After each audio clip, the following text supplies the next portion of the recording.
स्वप्न सोडली तर आयुष्य पोकळ होतं आणि सत्य नाकारलं तर आयुष्य थांबतं. मग भविष्य कसं घडवायचं? स्वप्न मोठी असतात, सत्य कठोर असतं, पण खरी लढाई या दोघांमध्ये नाही, ती आपल्या आत चालू असते. नमस्कार, मनस्पर्शमध्ये आपलं स्वागत.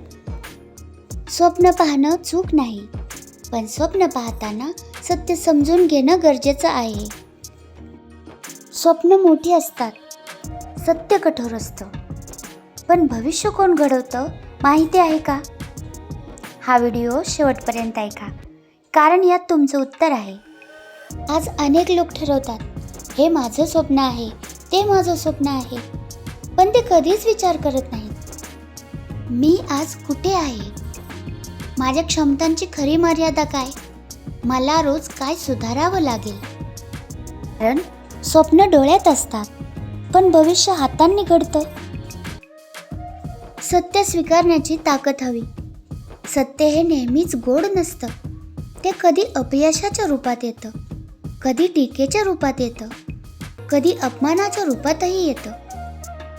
पण लक्षात ठेवा, जो माणूस सत्य स्वीकारतो तोच माणूस भविष्य घडवतो.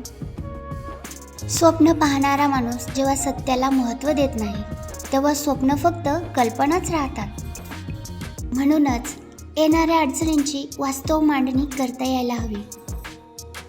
भविष्य उज्ज्वल करायचं असेल तर या गोष्टी निश्चित येणारच. थकवा येईल, मन खचेल, लोक हसतील, अपयश समोर उभं राहील. आणि तेव्हा एक प्रश्न स्वतःला विचारा, मी माझं स्वप्न सोडणार आहे की स्वतःला बदलणार आहे? तुमच्या कृतीत स्वप्न आणि सत्य या दोन्हींचा मिलाप असायला हवा. स्वप्न दिशादर्शक असतात, सत्य आरसा दाखवतं. कृती हे खऱ्या अर्थाने भविष्य घडवणारं साधन आहे.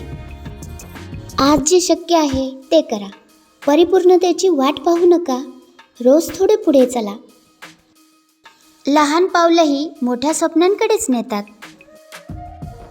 भविष्य घडवण्यात सत्य आणि स्वप्न या दोघांचाही समान सहभाग असतो. खऱ्या अर्थाने भविष्य घडवायचं असेल तर स्वप्नांना उंच भरारी हवी, पण सत्याच्या खांद्यावर उभा राहूनच. तरच स्वप्न सत्यात उतरतील आणि तुमची प्रगती होईल. प्रगती करत असताना अंगी या गोष्टी असायलाच हव्यात, त्या म्हणजे मेहनत, धाडस आणि प्रामाणिकपणा. वेगळं काही करण्याची गरज नाही. बेधडक आणि प्रामाणिकपणे मेहनत करा, प्रगती आपोआप तुमच्याकडे येईल. स्वप्न डोळ्यात ठेवा, सत्य हातात ठेवा आणि मेहनत रोजच्या सवयीमध्ये ठेवा. मग भविष्य घडवायला कोणाच्याही परवानगीची गरज भासणार नाही.